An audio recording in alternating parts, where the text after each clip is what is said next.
की शुरुआत में कुछ कैदियों को दिखाया जाता है जो काम कर रहे हैं। यहाँ पर जितने भी कैदी हैं, हर 3 कैदियों को एक ही जंजीर के साथ बांधा गया है। इनमें से 3 होते हैं एवरेट, पेट और डेल्मर।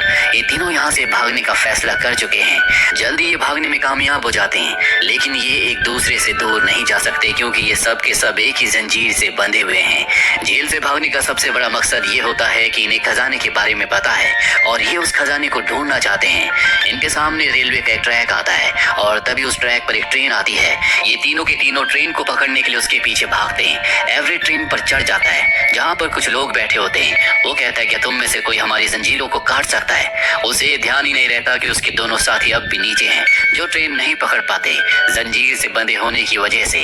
वो भी ट्रेन से बाहर आ जाता है, जिसके बाद ये एक दूसरे को ब्लेम करते हैं। तब ये देखते हैं कि ट्रैक के ऊपर एक ट्रॉली आ रही है। इसे एक बूढ़ा आदमी चला रहा है। हालांकि इन तीनों ने कैदियों के कपड़े पहने हैं, लेकिन वो पहचान नहीं पाता क्योंकि उसकी आंखें खराब होती है। ये एक ब्लाइंड मैन है। ये उसकी ट्रॉली के ऊपर बैठ जाते हैं। ब्लाइंड मैन कहता है कि तुम बिल्कुल सही रास्ते की तरफ जा रहे हो। जल्दी तुम्हें मंजिल के साथ कुछ ऐसा मिलेगा जिसकी तुमने उम्मीद नहीं की होगी, लेकिन ये रास्ता इतना आसान नहीं होगा। तुम्हें बहुत सी कठिनाइयों का सामना करना पड़ेगा। अगर तुम हार नहीं मानोगे तो जल्दी तुम्हें सब कुछ मिल जाएगा। इन तीनों को लगता है कि अब इन्हें खजाना मिलने वाला है। ये ईश्वर का एक संकेत है और सबसे पहले इन्हें अपनी जंजीरों को काट कर एक दूसरे से अलग होना होगा। इसीलिए पेट के कजन के घर जाते हैं जो इनकी जंजीरों को काट देता है। रात को वो इन्हें खाना खिलाता है और जब ये सो रहे होते हैं तभी बाहर से इन्हें आवाज आती है। इन्हें पता चलता है कि बाहर पुलिस आ चुकी है। दरअसल पेट के कजन ने उसे धोखा दिया है। उसने इनाम के लालच में पुलिस को इन्फॉर्म कर दिया होता है। ये तीनों के तीनों एक अस्तबल में सो रहे होते हैं। पुलिस इन्हें बाहर निकालने के लिए उसमें आग लगा देती है और इससे पहले कि इन्हें मजबूरी में वहां से बाहर निकलना पड़ता, पेट के कजन का बेटा वहां पर गाड़ी लेकर आता है, जिस गाड़ी में बैठकर ये तीनों के तीनों वहां से भाग जाते हैं। पुलिस को लगता है कि ये सब के सब मारे जा चुके हैं। कुछ दूर जाने के बाद इनकी गाड़ी खराब हो जाती है। पेट अपने कजन के बेटे को घर वापस भेज देता है और अब इन्हें गाड़ी ठीक करने के लिए एक पार्ट की जरूरत है। जब भी उस पार्ट को लेने के लिए जाते हैं तो इन्हें पता चलता है कि वो पार्ट 4 हफ्तों के बाद आएगा, पर ये इतना वक्त यहाँ पर नहीं रुक सकते। दरअसल इन्हें पता चला होता है कि जहाँ पर खजाना दबा हुआ है वहाँ 4 दिनों के बाद डैम का काम शुरू होने वाला है, यानी कि 4 दिनों में इन्हें उस जगह पहुँचना होगा। एवरेट कहता है कि मैंने तुम्हारे कजन के घर से सोने की घड़ी चुराई है। इस घड़ी को बेचकर हम नई गाड़ी खरीद सकते हैं। रेड कहता है कि तुमने अच्छा नहीं किया। दरअसल उसे उसकी ये हरकत बिल्कुल अच्छी नहीं लगती और तभी बहुत सारे लोग सफेद कपड़े पहनकर इनके आसपास से गुजरने लगते हैं। इन्हें कुछ समझ नहीं आता कि ये लोग कौन हैं। ये उनका पीछा करते हैं। वो सब के सब लेक के किनारे जाते हैं जहाँ पर एक एक करके वो लेक में डुबकी लगाना शुरू कर देते हैं। दरअसल उन सब के लिए ये लेक बहुत ही पवित्र है। पेट भी उनके साथ लेक में डुबकी लगाता है, जबकि एवरेट ऐसा नहीं करता क्योंकि उसे अपने बालों का स्टाइल खराब नहीं करना। उसे अपने बालों से बहुत प्यार है और अब ये सोने की घड़ी को बेचकर गाड़ी खरीद लेते हैं, जिसके बाद ये अपनी मंजिल की तरफ निकल पड़ते हैं। रास्ते में इनसे एक लड़का लिफ्ट मांगता है। ये उसे लिफ्ट दे देते हैं। वो बताता है कि मेरा नाम टॉमी है, मैं बॉस्टन के क्लब में जा रहा हूँ जहाँ पर अच्छा परफॉर्म करने पर $10 मिलते हैं। दरअसल ये एक म्यूजिशियन होता है। ये सुनकर ये तीनों फैसला करते हैं कि ये भी उस क्लब में जाएंगे। अभी उस क्लब में पहुंच जाते हैं जहाँ का ओनर बताता है कि तुम्हें पुराने यानी कि विंटेज गाने गाने होंगे और जो भी कमाई होगी उसमें से $10 मैं तुम्हें दे दूंगा।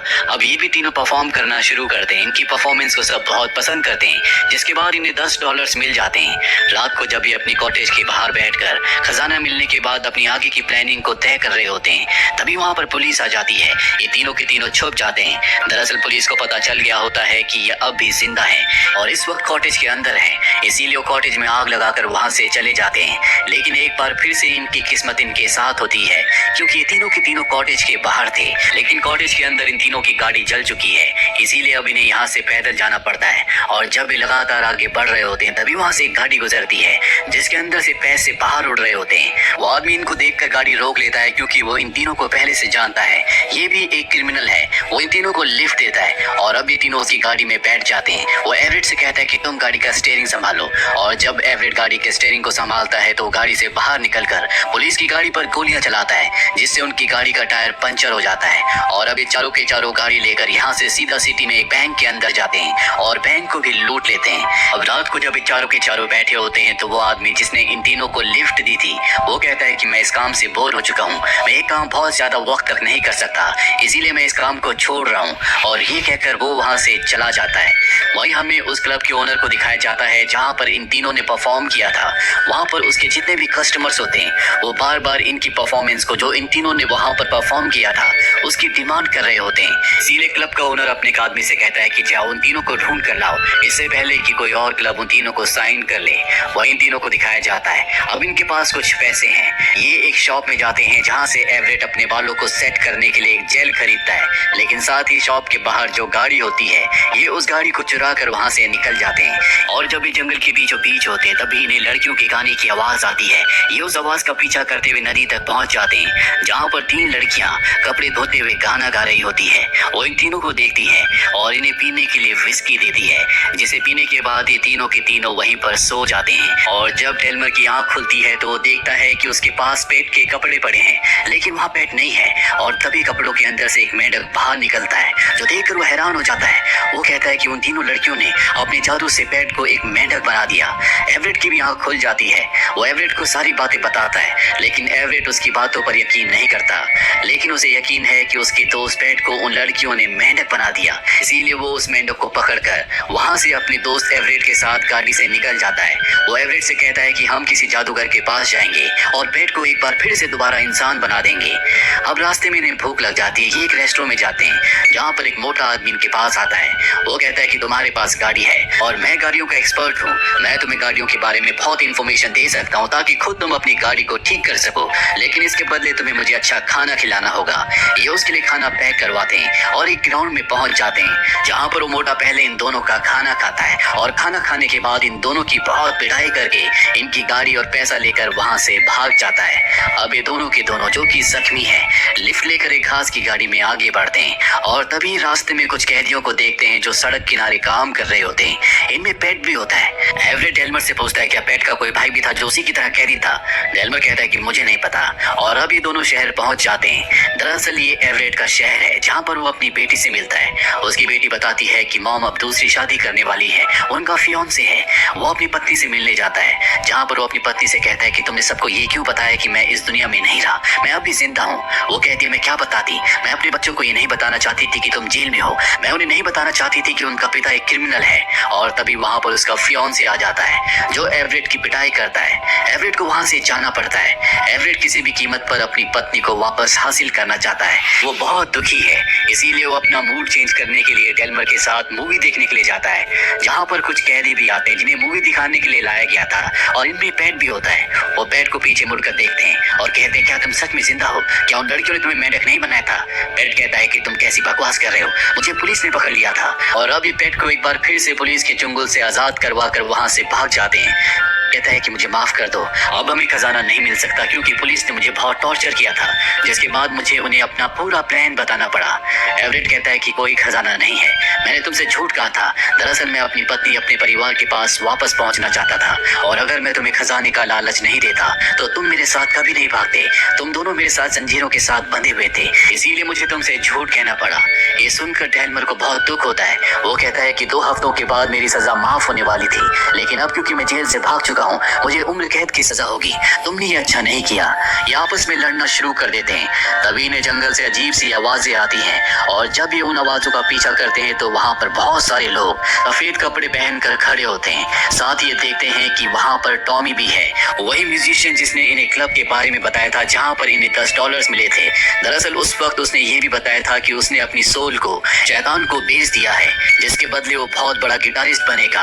और ये वही कल्ट होता है जो शैतान की पूजा करते हैं, और आज ये टॉमी की बलि देने वाले हैं। लेकिन ये टॉमी को बचाना चाहते हैं। ये टॉमी को वहां से बचा तो लेते हैं, लेकिन इस कल्ट में वो मोटा आदमी भी होता है जिसने इनकी गाड़ी को और इनके पैसों को छीना था, इन दोनों को बहुत मारा था। वो इनका पीछा करता है, लेकिन ये चारों के चारों यहाँ से भागने में कामयाब हो जाते हैं। एवरेट अपने साथियों को बताता है कि मेरी पत्नी ने बताया था कि आज रात को वो एक डिनर पार्टी में जाने वाली है। शहर में इलेक्शन होने वाले हैं और इसीलिए उस पार्टी को दिया गया है, जहाँ पर शहर के बड़े बड़े लोग आने वाले हैं। एवरेट अपनी पत्नी से रिक्वेस्ट करना चाहता है कि वो उसकी जिंदगी में वापस आ जाए, इसीलिए वो अपने साथियों के साथ भेष बदल कर वहाँ पर परफॉर्म करने के लिए पहुंच जाता है। और ये उसी गाने को परफॉर्म करते हैं जो इन सब ने क्लब में परफॉर्म किया था। दरअसल वो गाना बहुत फेमस हो चुका है। यहाँ पर एवरेट अपनी पत्नी से रिक्वेस्ट करता है, लेकिन वो उसकी बात नहीं मानती। और अब जो गवर्नर के इलेक्शन के लिए आदमी खड़ा हुआ होता है, वो उसी कल्ट का सदस्य होता है जिस कल्ट से ये टॉमी को छुड़ा कर बचा कर लाए हैं। वो इन सबको पहचान लेता है। वो माइक पर सबको बता देता है कि ये कैदी है, इन्हें अरेस्ट कर लिया जाए, और कोई उसकी बातों पर विश्वास नहीं करता, जिससे उसे गुस्सा आता है और बोलते बोलते वो अपने कल्ट के अपने व्यूज के बारे में बहुत सारी बातें बोल देता है, जो सुनकर सब लोग हैरान हो जाते हैं और उसे मार मार कर वहां से भगा देते हैं। जिसके बाद सब इनकी परफॉर्मेंस को बहुत इंजॉय करते हैं। गवर्नर, जिसका अब कॉम्पिटिटर यहाँ से भाग चुका है, वो इन सब से बहुत खुश होता है। वो कहता है कि ये बहुत ही टैलेंटेड है, हमें इन्हें जिंदगी में एक मौका और देना चाहिए, इसीलिए मैं इन तीनों की सजा को माफ करता हूँ। ये तीनों के तीनों बहुत खुश हो जाते हैं। साथ ही यहाँ पर एवरेट की पत्नी भी उसे माफ कर देती है। वो एक बार फिर से उसके साथ रहना चाहती है, पर एवरेट देखता है कि उसकी उंगली में वो रिंग नहीं है जो उसने उसे दी थी, बल्कि उसके फियोंसे की रिंग उसके पास है। वो बताती है कि वो रिंग मैंने तुम्हारे पिता के घर पर रख दी थी, और अगर तुम उससे शादी करना चाहते हो तो तुम्हें उस रिंग को लाना होगा। एवरेट कहता है कि ठीक है, मुझे कुछ दिनों की मोहलत चाहिए, और अब वो अपने दोनों दोस्तों के साथ अपने पिता के घर की तरफ निकल पड़ता है। दरअसल अपने दोनों दोस्तों को जो खजाने की लोकेशन उसने बताई थी वो उसके पिता का घर था। ये तीनों के तीनों वहां पर पहुंच जाते हैं, जहां पर जेलर पहले से इनका इंतजार कर रहा था, क्योंकि पेट ने पुलिस को इस लोकेशन के बारे में बताया था और ये भी कहा था कि यहाँ पर खजाना है। जेलर ने इन तीनों के लिए यहाँ पर कब्र खुदवाई होती है। वो कहता है कि अब तुम तीनों को मुझसे कोई नहीं बचा सकता, मैं तुम तीनों को सजाए मौत देता हूँ। ये बताते हैं कि गवर्नर ने इनकी सजा को माफ कर दिया है, लेकिन वो इनकी बातों पर विश्वास नहीं करता, और अब इन तीनों की जिंदगी का अंत आ चुका है। एवरेट ईश्वर से प्रार्थना करता है, और तभी यहाँ पर फ्लड आ जाता है, जिससे बहुत ज्यादा पानी भर जाता है। ये तीनों एक डेस्क को पकड़कर तैरकर वहां से बच जाते हैं, और ये डेस्क उसी घर के अंदर था जो घर उसके पिता का है। एवरेट को डेस्क के अंदर रिंग मिल जाती है, जिसे लेकर वो अपनी पत्नी के पास वापस पहुंच जाता है और उसे वो रिंग देता है। उसकी पत्नी कहती है कि ये वो रिंग नहीं है जो तुमने मुझे दी थी, बल्कि ये तुम्हारी आंट की रिंग है, इसीलिए मैं तुमसे शादी नहीं कर सकती। अगर तुम मुझसे शादी करना चाहते हो तो तुम्हें उसी रिंग को वापस लाना होगा। और ये कहकर वो वहां से निकल जाती है। यानी कि एवरेट को अब भी उस रिंग को ढूंढना है, ताकि वो अपनी पत्नी से एक बार फिर से शादी कर सके। और इसी के साथ